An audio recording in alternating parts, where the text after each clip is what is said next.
Reporter impact. KSCBക്ക് കീഴിലെ hydel tourism പദ്ധതിയിലെ അഴിമതിയിൽ അന്വേഷണം.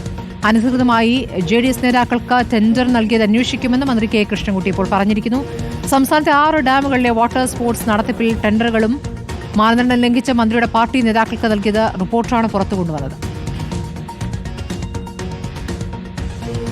ഏത് പാർട്ടിക്കാരനാണെങ്കിലും അന്വേഷിക്കാൻ വേണ്ടി വിജിലൻസിന് കൊടുത്തിട്ടുണ്ട്. ഒരാളും ചെയ്യാത്തതാണ്. ACSന് കൊടുത്തിട്ടുണ്ട്. അന്വേഷിച്ച് റിപ്പോർട്ട് വന്ന ആരാണെങ്കിലും ശരി അതിന് നടപടി ഉണ്ടാവും. എവിടെയാണ് തെറ്റ് വന്നിട്ടുണ്ട് എന്നുള്ളത് നോക്കിയാൽ പരിശോധിക്കാമല്ലോ. അത് അയാൾ IFSകാരനാണ്, കേന്ദ്ര ഗവൺമെൻറ് ഇതാണ്. അങ്ങനെ ഒരാളെ അപേക്ഷ തന്നു, അയാൾ മാത്രമാണ് അന്നുണ്ടായിരുന്നത്. KSCBയിൽ എവിടെ ചട്ടമുണ്ട്? അങ്ങനെ ഒരു ചട്ടമൊന്നുമില്ല. ഉണ്ടാ നോക്ക്. അതേസമയം ഹൈഡൽ ടൂറിസം ഡയറക്ടറായി നരേന്ദ്രനാഥ് വെല്ലൂരി നിയമിച്ചതിൽ ചട്ടലംഘനമില്ല എന്ന മന്ത്രിയുടെ വാദവും പൊളിയുകയാണ്. KSCBയിലെ യോഗ്യതയും പരിചയസമ്പന്നതയുമുള്ള ഉദ്യോഗസ്ഥനായിരിക്കണം ഹൈഡൽ ടൂറിസത്തിന്റെ ഡയറക്ടർ എന്ന ബയലോയുടെ പകർപ്പും റിപ്പോർട്ട് പുറത്തുവിടുകയാണ്. TV പ്രസാദ് വിവരങ്ങളുമായി. പ്രസാദ്, ഇപ്പോൾ ഈ വാർത്ത പ്രസാദാണ് പുറത്തു കൊണ്ടുവന്നത്. അതിനുശേഷം രമേശ് ചെന്നിത്തല ഈ വിഷയം ഏറ്റെടുത്തുകൊണ്ട് വാർത്താസമ്മേളനം നടത്തുകയുണ്ടായി. ഈ പദ്ധതിയിൽ മന്ത്രി കൃഷ്ണൻകുട്ടിയുടെ പാർട്ടിയിലെ പെട്ടവർക്ക് തന്നെയാണ് ടെൻഡർ ലഭിച്ചിരിക്കുന്നത്. ഇപ്പോൾ അതിന്മേൽ അന്വേഷണം നടത്തുന്നു എന്ന് പറയുമ്പോൾ മന്ത്രിക്കിതിൽ ഒരു അറിവുണ്ടായിരുന്നില്ല എന്ന രൂപത്തിലാണോ അത് വിശദീകരിക്കുന്നത്? അതിലേക്ക് ആദ്യം.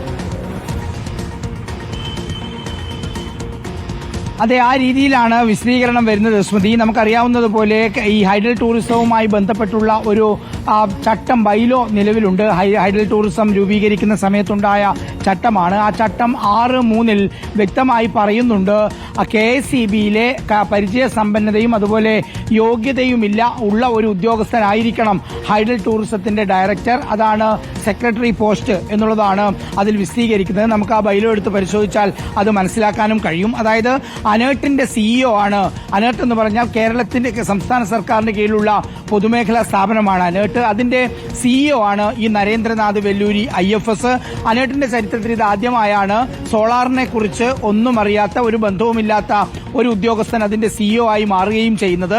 ഈ അനേർട്ട് CEO ആയ നരേന്ദ്രനാഥ് വെല്ലൂരിയെയാണ് ഹൈഡൽ ടൂറിസം പദ്ധതിയുടെ ഡയറക്ടറായി നിയമിക്കുന്നത് എന്നുള്ളതാണ്. ആ നിയമിക്കുന്നതിലും മറ്റൊരു പ്രശ്നം കൂടിയുണ്ട്. മന്ത്രി പറഞ്ഞതനുസരിച്ച്, മന്ത്രി പറഞ്ഞത് നരേന്ദ്രനാഥ് വെല്ലൂരി കൊടുത്ത അപേക്ഷയുടെ പേരിലാണ് അങ്ങനെ ഒരു നിയമനം ഉണ്ടായത് എന്നുള്ളതാണ്. പക്ഷേ നരേന്ദ്രനാഥ് വെല്ലൂരിയെ നിയമിച്ചുകൊണ്ടുള്ള ഉത്തരവിൽ നരേന്ദ്രനാഥ് വെല്ലൂരി കൊടുത്ത അപേക്ഷയെക്കുറിച്ച് പറയുന്നതേയില്ല. അതിന്റെ അർത്ഥം നിയമിക്കുകയായിരുന്നു എന്ന് തന്നെയാണ്. എന്തായാലും എവിടെ ചട്ടം എന്ന് മന്ത്രി കൃഷ്ണൻകുട്ടി ചോദിക്കുമ്പോൾ ചട്ടം വ്യക്തമായുണ്ട്. ഹൈഡൽ ടൂറിസത്തിന്റെ ബൈലോയിലെ 6(3) വ്യക്തമായി അത് പറയുന്നുണ്ട് എന്നുള്ളത് തന്നെയാണ്. എന്തായാലും ഇത് സംബന്ധിച്ച് അന്വേഷണം നടത്താൻ വേണ്ടി തീരുമാനിച്ചിട്ടുണ്ട്, അതിനുള്ള നിർദ്ദേശം കൊടുത്തിട്ടുണ്ട് എന്നാണ് മന്ത്രി കൃഷ്ണൻകുട്ടി പറയുന്നത്. ശ്രുതി, നമുക്കറിയാവുന്നതുപോലെ സംസ്ഥാനത്തെ 6 ഡാമുകളിലടക്കമുള്ള ഹൈഡൽ ടൂറിസം പദ്ധതിയിൽ CH അഷ്റഫ്, അതുപോലെ ബെന്നി മൂഞ്ഞാലി തുടങ്ങിയ JDS സംസ്ഥാന നേതാക്കൾക്കാണ് മാനദണ്ഡങ്ങൾ എല്ലാം ലംഘിച്ചുകൊണ്ടുള്ള ഹൈഡൽ ടൂറിസത്തിന്റെ ടെൻഡറുകൾ കിട്ടിയത്. സീസൺ സമയത്തൊക്കെ ഒരു ദിവസം തന്നെ ലക്ഷക്കണക്കിന് രൂപ വരുമാനമുള്ള ടൂറിസം പദ്ധതിയാണ് ഈ ഹൈഡൽ ടൂറിസം പദ്ധതി എന്ന കാര്യം ഓർക്കണം. പല തവണയായി പല രേഖകളിലായി റിപ്പോർട്ടർ ഇത് പുറത്തു കൊണ്ടുവന്നിട്ടുമുണ്ട്. നരേന്ദ്രനാഥ് വെല്ലൂരി CEO ആയിരിക്കെ ഉള്ള അനേർട്ടിലെയും ടെൻഡറുകളെ സംബന്ധിച്ചുള്ള നിരവധി ക്രമക്കേടുകളും നിയമസഭാ രേഖയായി തന്നെ ഇതിനകം പുറത്തു വന്നിട്ടുണ്ടായിരുന്നു. അതിൽ കോൺഗ്രസ് നേതാവായ രമേശ് ചെന്നിത്തലയും ആ വിഷയം പല തവണയായി തുറന്നു പറഞ്ഞതുമാണ്. ശ്രുതി, ഭരണപക്ഷത്തു നിന്നും മറ്റേതെങ്കിലും പാർട്ടികൾ ഈ വിഷയത്തിൽ പ്രതികരിക്കുന്നുണ്ടോ? TV പ്രസാദ്,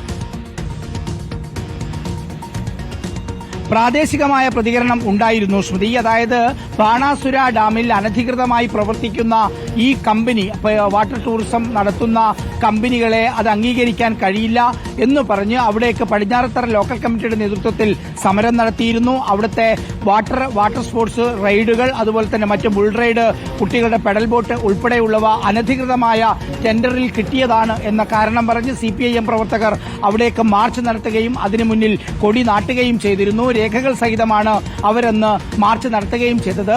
ആ CPIMന്റെ മുതിർന്ന നേതാക്കളുടെ ഭാഗത്ത് നിലവിൽ പ്രതികരണങ്ങളൊന്നും ഉണ്ടായിരുന്നില്ല. നേരത്തെ ഈ വാർത്ത വന്ന സമയത്തും കൃഷ്ണൻകുട്ടി ഇതേ രീതിയിൽ തന്നെയാണ് മന്ത്രി പ്രതികരിച്ചത്. അതിന്റെ അന്വേഷണം നടക്കുന്നുണ്ടെന്ന്. ശ്രുതി, ശരി. TV പ്രസാദാണ് വിവരങ്ങൾ നൽകിയത്.